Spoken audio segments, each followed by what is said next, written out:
up to this point, guys have been working out and meeting with coaches, getting to know each other, getting the systems installed and learning what it is that we're doing, along with just the everyday that we're trying to get implemented with our players on just the mentality and what we're trying to accomplish each and every day. And I think our guys have done a good job of that. I believe our coaches have done a good job of getting the expectations for what it is we want to do each and every day in front of our players, and then making sure that we're doing those things. So, but I thought the strength staff did a great job with our guys up to this point, just getting them prepared, conditioning-wise, weight room-wise. We had testing this last week, and you saw some of the videos, I'm sure, of the guys with our bench press, hang clean, squat, and get a chance to get in there and just compete and seeing where guys are with their reps in a 1-rep max test, and being able to utilize that now moving forward for the things that we want to do in the weight room and certainly for our summer strength conditioning program. So I do want to say to our strength staff how much I appreciate the work they put in and the time they spent with our players, and I know our guys have appreciated that as well. Our nutrition staff and everybody that's involved in that. So that's led us to this day here. We get a chance to get out there and practice, and today is going to be a helmet practice. We've got 2 of those, and so a lot of individual drills early on, some different circuits and things to try to get as much done as we can early in the practice and get into our offense defense, 11 on 11 against each other, a few special team segments in there, and then hopefully finish out a great day and learn a lot from this first day and what I believe about anything you get a chance to do for the first time.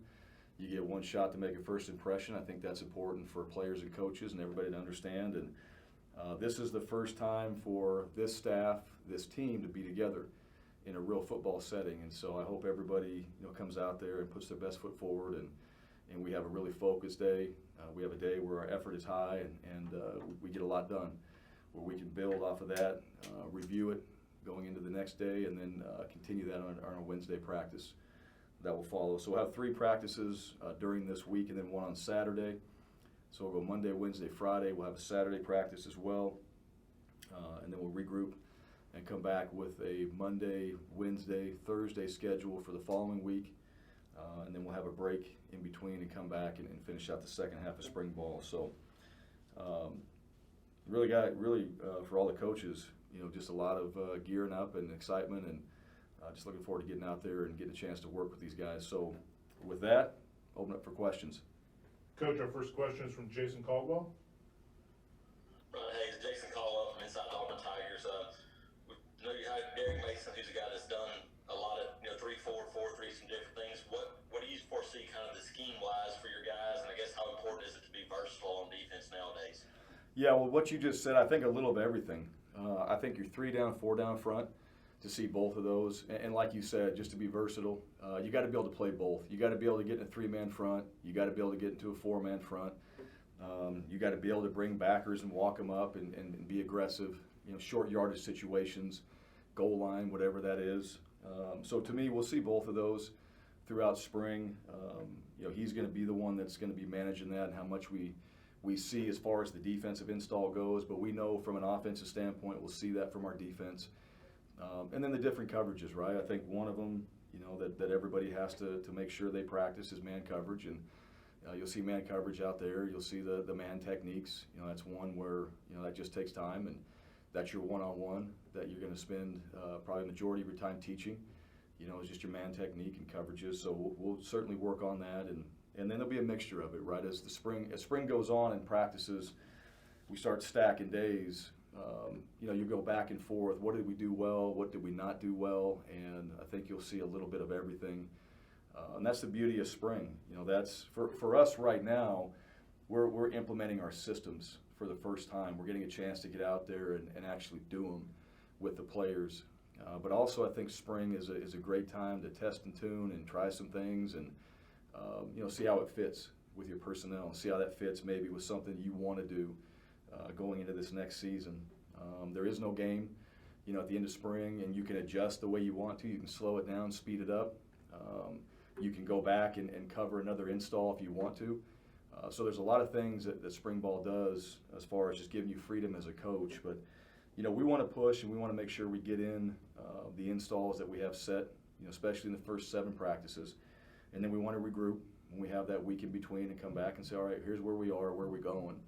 And then continue on with our installation all the way through the spring game and try to get a lot in so these guys have the foundation of what we're doing, the DNA of what we're doing, and they can prepare and utilize that through the summer. Next question is from Mark Murphy. Yeah, Coach, did you have some players who stepped up in the winter workouts as team leaders, and how important is that for culture building and to continue that into the spring training? Yeah, we did. I think, Owen Papo is a guy that stood out. Zacoby McLean stood out. Bo Nix did a great job. Tank Bigsby, Tayshawn Manning. There were guys, and those are just a few right now. I mean, there was more than that. I think a lot of guys improved. I think a lot of guys pushed themselves and developed. So it wasn't just, a handful of guys. I thought it was more of team driven when it came to just, the overall improvement. And I would expect that too. There's a new way as far as the training part goes. There's some new things that we did. I think everybody was really trying to make sure that they're doing their best at what it is they were asked to do. And so I thought the attitude and effort of the entire team was very good. Early on, it was challenging, and as they got stronger and got better, it wasn't so much the workouts got easier. I think our players just got better as the workouts went on. And it was good to see guys compete in the testing week. It was good to see guys get in there and, you do a 1 rep max. There's that, just competition amongst yourself that you got to push yourself and you got to get your mind right and you got to, see if you can push that weight. You got support from your teammates around you to help you and provide a little bit of motivation. And all those things happen. So there were more guys than I mentioned, but I think everybody, took the approach of, hey, we're trying to get better. We're trying to push ourselves here. And, we just had very few issues from that standpoint. And we'll see how that translates into practice, right? What's the effort going to look like? What's that mentality as we get out there and we start competing 11 on 11? How are guys going to respond? Are they going to, continue to compete? Or do guys, start to pull themselves back a little bit? We don't know that yet, but we'll see what that looks like as we get into practices. But if there's any indication from how we worked out and how we trained and tested, we should see guys get out there and take that same mentality into the practices of getting better. Next question is from Christian Clemente. Yeah, Bryan, Brandon Council dealt with an injury towards the end of last year, and then Xavier Capers got hurt in the bowl game. Are either of those guys available for spring practice, and then is there anybody else kind of banged up for spring? Well, yeah, there are. So Brandon Council, he'll be out. Shedrick Jackson, Brandon's got a shoulder. Shedrick Jackson's a guy that will be out for now. Marco Damio, Zion Puckett, Capers as well will be in that as far as just being limited, out to limited. And then we got a couple limited guys, Amari Harvey and Desmond Tisdale are a couple guys that are limited. So expect those limited guys to get in. They're limited, but they can still practice. They're not going to be in the same contact drills that some of the other players will be in. But our guys that are out, there'll be some things that they can do on the side. There'll be some things they can do in individual. But Brandon will be a guy that's not. He's still healing, through his shoulder, and we want to get him back in the summertime and hopefully get him full strength and healthy and ready to go. And as far as spring goes, just with our injuries, we'll always want to do the best we can to limit those.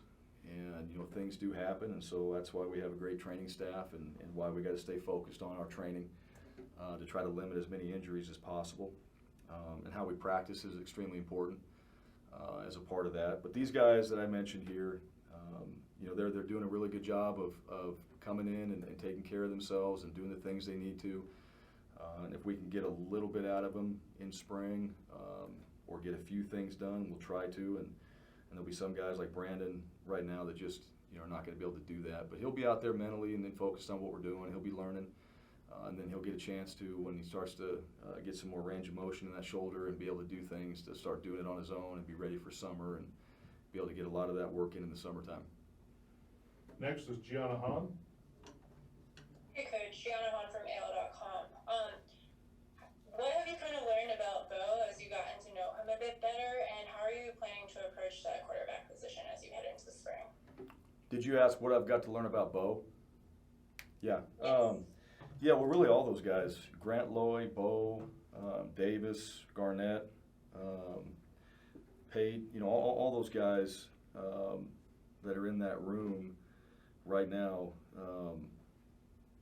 just being around that quarterback group, right? I think Coach Bobo's done a great job with those guys, and obviously get a chance to be around the quarterback room. I enjoy that, and I enjoy just watching these guys, how they prepare themselves, what their demeanor is in the weight room and on the field, and how they operate. Those are things that I've got a chance to see, not just from the quarterback position, but from all the players, and Trey Lindsey in there as well. So I think that group we'll approach it now as far as going out there. There'll be a pecking order in practice, right? There always is.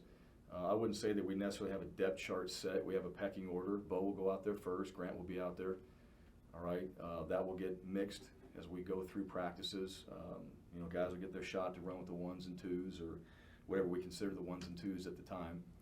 And what I want to see from that group in particular, I want to see guys prepared every single day. I want to see guys come out there and compete, execute. All right, operate the system. I think that's a big part of what we have to do right now at the quarterback position. We just got to operate every day, and how we do that at that position is really going to lead to, all right, how our offense goes. If we can get that down and feel good about what we're doing at the quarterback position, I think our operation as a whole can improve on the offensive side. So those guys know that. But at the end of the day, today's a fun day for those guys to put the work on the field that they've been doing, and us getting the chance to see these guys go out there and compete, and then we'll see. Right now everybody's competing. Everybody, you come to a spring like this, everybody's at that, and it was always this way, whether you had returning starters or not. That's just been something that I always believe in. You show up in spring, and guys improved from the off season. You want to see what they're able to do, and you want to give everybody an opportunity to go out there and compete and maximize their reps. And then as the practices go on, all right, that pecking order starts to become a depth chart, and you start to get into your level of where these guys are rolling with the ones and the twos a little bit more, and you keep mixing that through those practices. Next question is from Jordan Hill. Hey Brian, Jordan Hill of Black Auburn News. Wanted to ask about Dylan Brooks and Jarquez Hunter, two guys you guys added after on signing day. Just what sort of stood out to you guys through that recruiting process, and what you think they can add going into the fall? Well, Jarquez, he's just production. Like, look at his numbers, and you just look at what he was able to do. He's put up big numbers. Shows me a lot of consistency, toughness at that position, in particular. Talking with him, very driven, motivated person, and very, in my opinion, outstanding young man that can play that position very well, and he's physical when he does it. So I think, those are things that I really enjoyed about, getting to know him, but also just watching his film, and you can see that he's explosive, fast, and I think he takes pride in playing that position, which you want from those guys in the running back room. And then Dylan Brooks, just as far as you look at his size, his athleticism, you see a guy that can be on the edge there, and I think can be an elite pass rusher, can be an elite player on the edge. But that's all potential right now. He's got to put in the work, and believe, getting to know him, he's got that mental makeup. He's got that drive. He's motivated, wants to be at Auburn, and is going to come in here and understands the expectations. Right? You got to work. You got to develop. You got to do it every single day, because the position that he plays is one of extreme importance, and is certainly physical, and it's a position where there's no plays off. Right? It's one of those areas where you got to have that type of mentality in order to play that position at a high level. So, but I do like the potential, and I really like him. I really like him as just his mindset and him as a person, and I think he's going to fit really well here with the culture and the attitude that we have on this team.